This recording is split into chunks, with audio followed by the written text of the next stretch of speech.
Selanjutnya tentang jenis-jenis administrasi. Yang pertama, administrasi publik, di mana administrasi ini berkaitan dengan negara.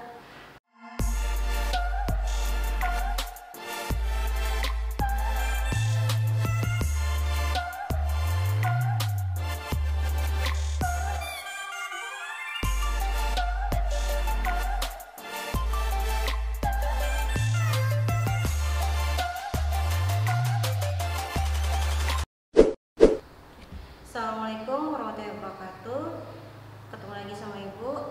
Oke ya, kita perkenalan dulu ya. Nama Ibu Miftah Dina Hanifah. Kalian bisa panggil Ibu Miftah. Oke, di sini Ibu mengajar akuntansi. Untuk kelas 10 Ibu mengajar di sini ada 4 mata pelajaran, tapi yang hari ini Ibu akan bahas tentang administrasi umum. Oke. Untuk kalian yang buka channel ini, jangan lupa subscribe, komen, dan like. Oke, kita masuk ke materi yang pertama. Materi pertama di sini tentang kegiatan administrasi dalam perusahaan. Oke, untuk memahami kegiatan kegiatan administrasi dalam perusahaan ini, yang pertama kalian memahami tentang administrasi dan bisa mengelompokkan jenis-jenis administrasi. Oke, kita mulai ya.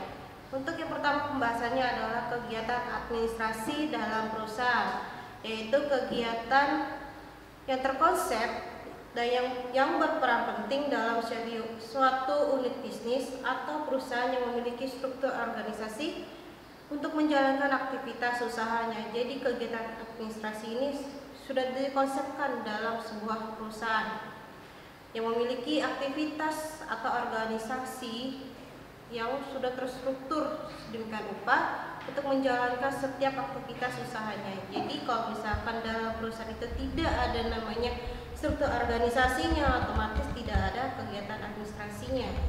Dan kegiatan administrasi dalam perusahaan ini otomatis tidak akan bisa berjalan, sehingga perusahaan ini tidak akan bisa mencapai tujuannya. Itu penjelasan yang pertama. Yang kedua tentang administrasi. Oke.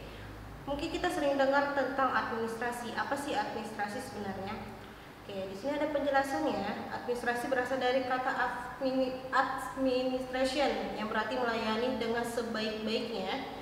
Nah, untuk pengertian secara umum atau secara globalnya yang sering kita ketahui adalah proses pengendalian, pengorganisasian kerja dan mobilitas yang dilakukan oleh 2 orang atau lebih yang menurut rasionalitasnya tertentu untuk mencapai tujuan yang telah ditetapkan. Jadi administrasi ini dilakukan oleh beberapa orang, lebih dari 2 orang, 5 orang, 10 orang, atau 20 orang. Intinya adalah mencakup beberapa orang yang terlibat dalam kegiatan administrasi perusahaan. Untuk mencapai tujuan yang telah ditetapkan. Jadi kegiatan administrasi ini mencakup semua kegiatan dalam perusahaan. Oke. Untuk mencapai tujuan yang telah ditetapkan dalam perusahaan. Selanjutnya tentang unsur-unsur administrasi. Yang pertama, kegiatan administrasi dilakukan oleh beberapa orang, seperti yang sudah dijelaskan di awal.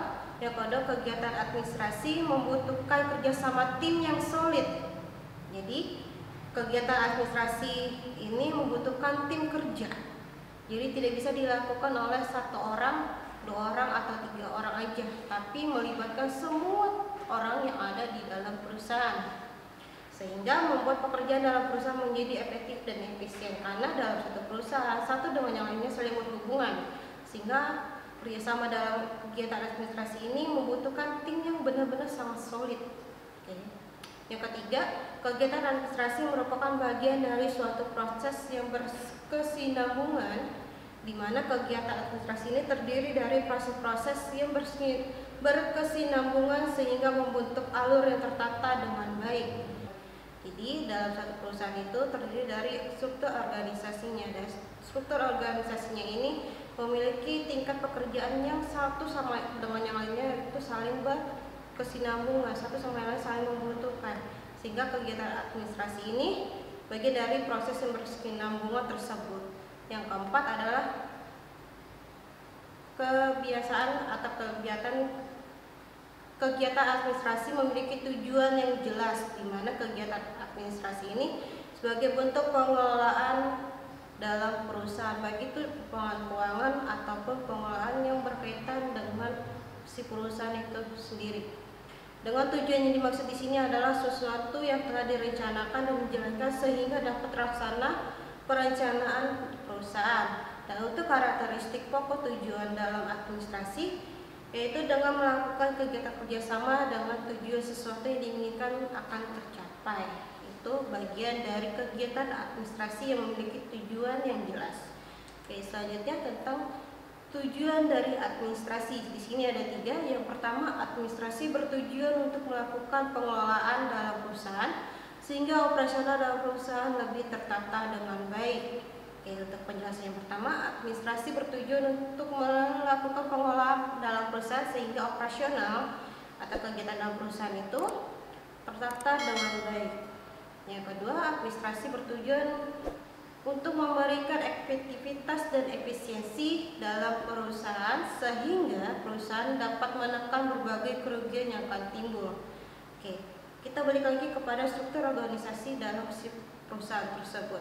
Ketika suatu perusahaan ini memiliki organisasi yang tertata dengan baik sehingga administrasinya juga tertata dengan baik, ketika menjalani kegiatannya, pasti perusahaan itu akan mengalami laba dan rugi. Yang kedua, tujuan administrasi di sini adalah administrasi bertujuan untuk memberikan efektivitas dan efisiensi dalam perusahaan sehingga perusahaan dapat menekan berbagai kerugian yang akan timbul.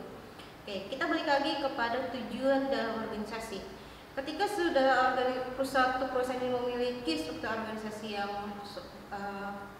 terstruktur dengan baik, otomatis administrasinya juga memiliki perincian yang baik atau tertata dengan baik sehingga ketika perusahaan ini sudah memprediksi adanya kerugian, administrasi ini sudah punya planningnya, kira-kira apa yang harus dilakukan oleh perusahaan sehingga kerugian ini tidak akan terjadi, ataupun mungkin kerugian ini akan terjadi tapi kerugian yang akan didapatkan itu kecil dibandingkan dari prediksi sebelumnya. Oke, yang ketiga, administrasi diterapkan dengan tujuan untuk mencegah timbulnya kesalahan dan kecurangan yang ada dalam perusahaan. Oke, seringkali perusahaan itu mengalami kerugian atau kecurangan dalam pengelolaan keuangannya. Oke, karena administrasi ini bukan hanya berkaitan dengan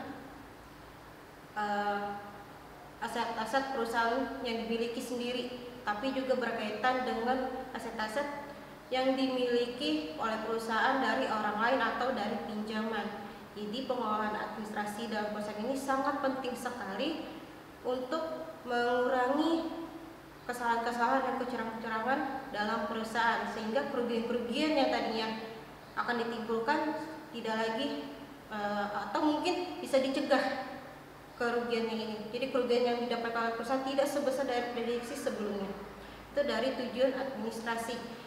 Selanjutnya tentang jenis-jenis administrasi. Yang pertama, administrasi publik, di mana administrasi ini berkaitan dengan negara. Karena publik berarti keseluruhan, baik itu tentang modal, baik itu tentang investasi, berkaitan dengan lingkungan ataupun berkaitan dengan pembangunan dalam satu negara. Nah, administrasi publik ini berkaitan dengan itu semua. Oke. Selanjutnya tentang administrasi lingkungan, di mana administrasi ini berhubungan dengan tata lingkungan yang dilakukan oleh pemerintah dan masyarakat. Oke, contoh kita ambil di DKI Jakarta untuk administrasi lingkungan dikelola oleh Departemen Lingkungan Kota. Jadi setiap bangunan yang akan dibangun atau tanah yang akan dibangun itu harus dikelola dengan baik atau ditata dan diawasi oleh departemen. Untuk pemerintah sendiri juga mengawasi bagian dari administrasi lingkungan ini sendiri karena berkaitan dengan kehidupan lingkungan masyarakat ke depannya. Oke. Selanjutnya yang terakhir adalah jenis-jenis administrasi, yaitu administrasi pembangunan, di mana administrasi ini dibentuk dengan tujuan yang mengendalikan pembangunan yang regulasinya diatur oleh pemerintah. Jadi setiap apapun yang ada dalam satu negara itu berkaitan dengan pemerintah, baik itu pembangunan itu sendiri, lingkungan ataupun dari publik itu berkaitan dengan pemerintah. Nah, pemerintah sendiri untuk mengendalikan pembangunan karena berkaitan dengan modal dari suatu negara, modal yang dimiliki oleh negara itu sendiri, modal yang dimiliki negara dari hasil pinjaman, ataupun modal yang dimiliki dalam suatu negara dari pihak lain. Nah, nanti modal-modal itu dikelola untuk membangun struktur infrastruktur yang membantu masyarakat bisa bekerja, sehingga tata pembangunan atau keuangan dalam satu negara itu bisa bangkit. Jadi negara yang tadinya tidak bisa berkembang menjadi berkembang, negara berkembang menjadi negara maju. Dan negara maju makin maju karena adanya pengendalian dari si pemerintah itu sendiri. Oke, selanjutnya tentang fungsi administrasi. Fungsi administrasi ada beberapa. Yang pertama fungsi investasi, yang kedua fungsi mencari dana, yang ketiga fungsi pembelanjaan, dan terakhir adalah fungsi pembagian laba.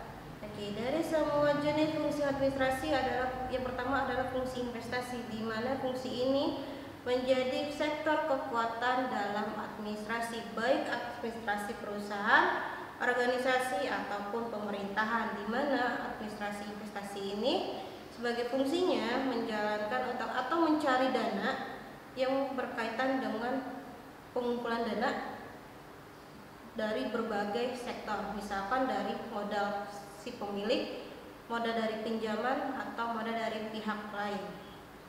Oke, selanjutnya ini ada sebagian ringkasan yang mungkin berkaitan dengan materi yang Ibu jelaskan, kalian bisa baca sendiri. Dan terakhir, ini latihannya mungkin kita akan bahas di pertemuan selanjutnya. Oke, untuk kalian yang buka channel ini, lebih jelasnya atau lebih detailnya kalian bisa buka di description box, kalian bisa buka linknya. Untuk selanjutnya, untuk penjelasan lebih lanjut kita menggunakan Zoom meeting. Kita akan informasikan kemudian. Oke, untuk kalian jangan lupa subscribe, komen, dan like. Oke, sekian dari Ibu. Wassalamualaikum warahmatullahi wabarakatuh.